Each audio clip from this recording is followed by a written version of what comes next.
Galera, vamos agora para o segundo passo do mito do carisma, que é o poder pessoal. Fabrício, mas o que é o poder pessoal? Sabe quando aquela pessoa chega num lugar e todo mundo olha para ela, todo mundo entende que é uma autoridade, ele consegue construir essa autoridade junto das outras pessoas, perante as outras pessoas? Isso é o poder pessoal. Está muito ligado à nossa linguagem não verbal, à nossa postura otimista, aquela postura de autoridade. Mas eu não estou falando de autoridade governamental, nem uma autoridade militar. Estou falando da autoridade da pessoa que se impõe como uma autoridade, aquela pessoa que é autoridade no assunto. Então, vou falar agora com você de vendas, de propaganda médica, da pessoa que costuma conversar com outra pessoa para expor os seus pensamentos e persuadir alguém ou a comprar ou a prescrever algo ou a aumentar a venda. Quando você tem uma postura de autoridade, você não se coloca abaixo do seu cliente ou do seu interlocutor, você se coloca no mesmo nível. Eu vou dar um exemplo da propaganda médica, por exemplo. O propagandista ele entra para falar com o médico. O médico ele é uma autoridade em medicina, mas você é uma autoridade em propaganda. Então você precisa se comportar como alguém que é autoridade para falar da melhor maneira possível com o seu cliente, sobre o seu produto. Porque se você chega muito humilde, oi doutor, com licença, vim aqui trazer um recado, ele não vai respeitar você. Mas se você chega, olá doutor, bom dia, eu sou fulano da indústria tal e hoje eu vim discutir com você um assunto interessante. Vim conversar com você assuntos científicos sobre o meu produto. Pá, muda tudo. O seu olhar, a sua postura não verbal, ombro para fora. Sem excesso de humildade, galera, é subserviência. Olha nos olhos, se coloque na mesma posição. Não estou dizendo uma postura soberba, querer estar acima do outro, mas igualando. Enquanto ele é autoridade em medicina, autoridade em curar pessoas, você é autoridade em trazer essa lembrança. Se é um vendedor que vai atender uma pessoa no próprio local ou se vai vender para algum tipo de cliente, é a mesma coisa, você é autoridade no seu produto, você é autoridade naquilo que vai resolver o problema dele. E se você acredita no seu produto e acredita que ele resolve o problema do cliente, você precisa se comportar como uma autoridade. E a gente mistura essas três coisas de uma maneira muito clara. A minha linguagem não verbal. O que é uma linguagem de dominância, como vocês estão vendo na tela? Eu preciso chegar sorrindo, cabeça erguida, ombros largos e olhar para a pessoa cumprimentando de forma confiante.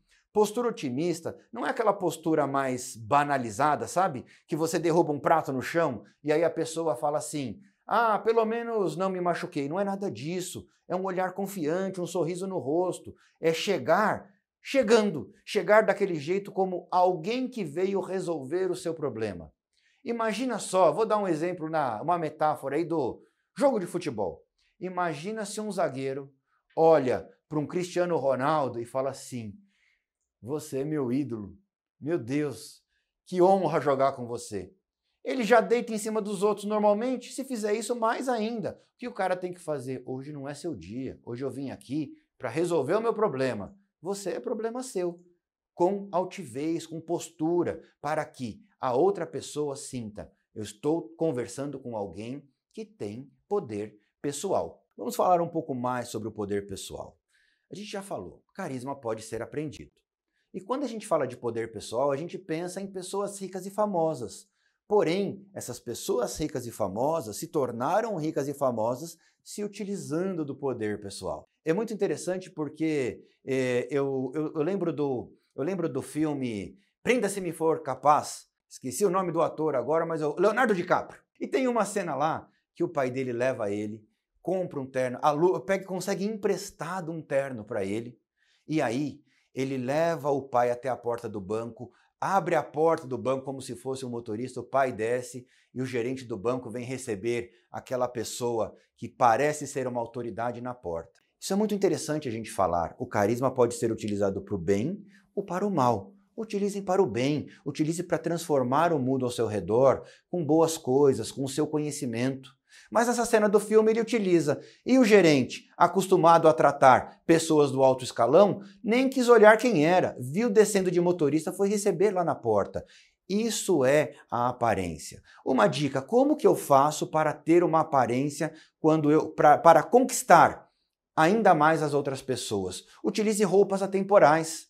Utilize roupas nas quais você vai causar um impacto positivo. Imagina bem, eu estou aqui trazendo esse curso para vocês e estou de camisa e blazer. Já pensou se eu estivesse falando sobre negócios, falando sobre carisma, trazendo conteúdos para pessoas de negócios como vocês são e tivesse com uma camiseta regata e um boné virado para trás?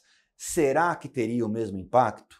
Não teria. As pessoas gostam de se sentir confortável com a aparência dos outros, em ver a aparência dos outros, melhor dizendo.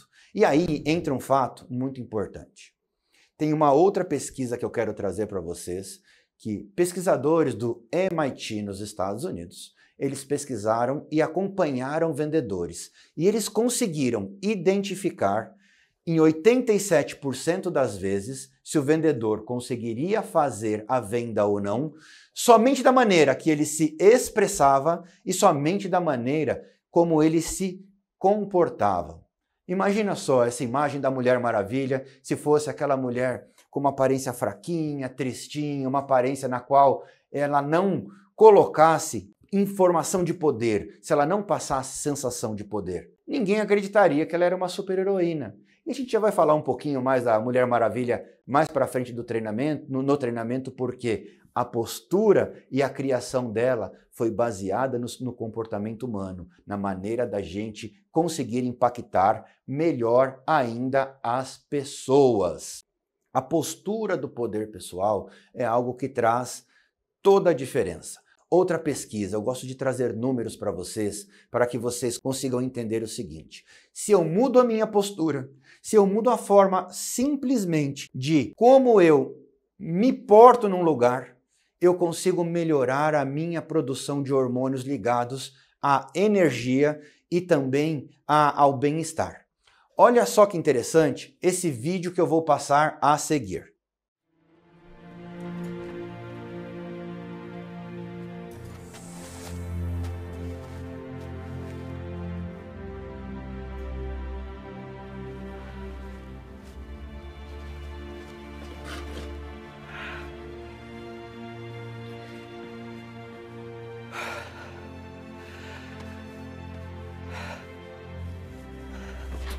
Okay, I have everything set up. You will have all of your films, your favorite scrub nurse. What is happening? I'm being a superhero. Okay.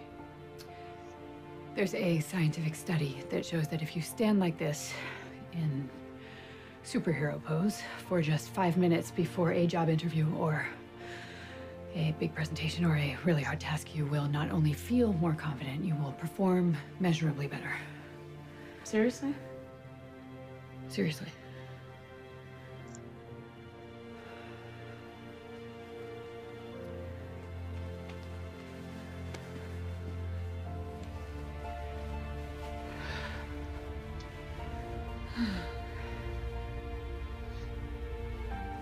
You feel it?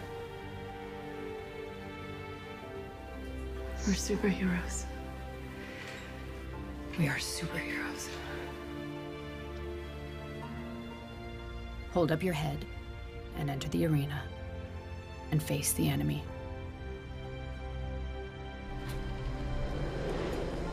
Fight until you can't fight anymore.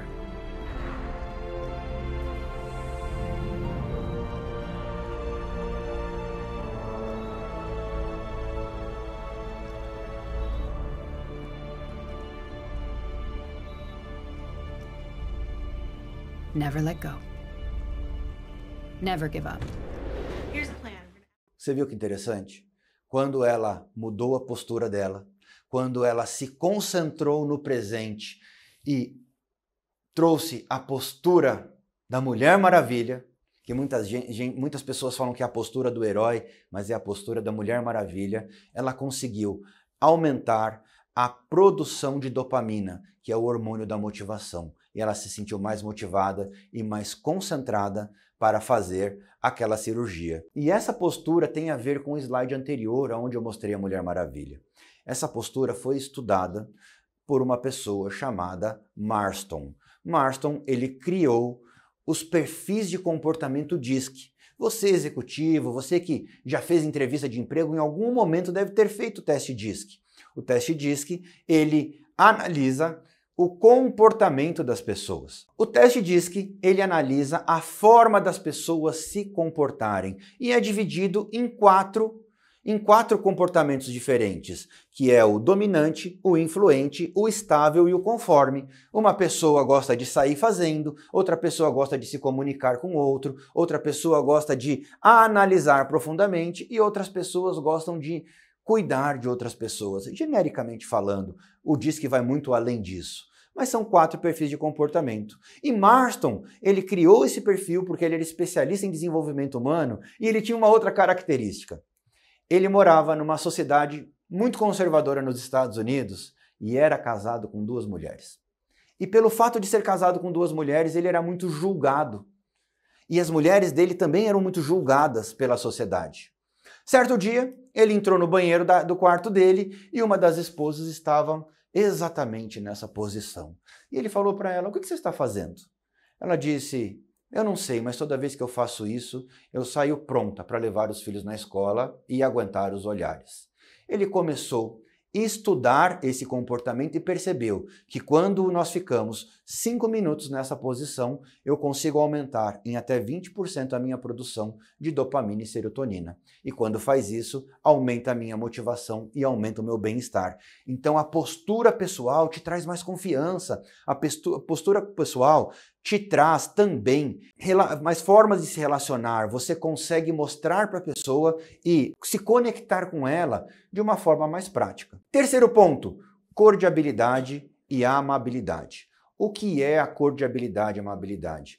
É eu colocar a outra pessoa no centro da conversa. É trabalhar o rapport de forma como uma atitude empática e, ao mesmo tempo, fazer o espelhamento, que na neurociência nós chamamos de ressonância límbica. Na PNL, nós chamamos de espelhamento. E na neurociência, nós chamamos de ressonância límbica. Então, galera da neurociência, vamos de ressonância límbica, galera da PNL, espelhamento. Sou apaixonado pelos dois, especialista nos dois, então trago os dois. Mas como que a gente faz esse espelhamento?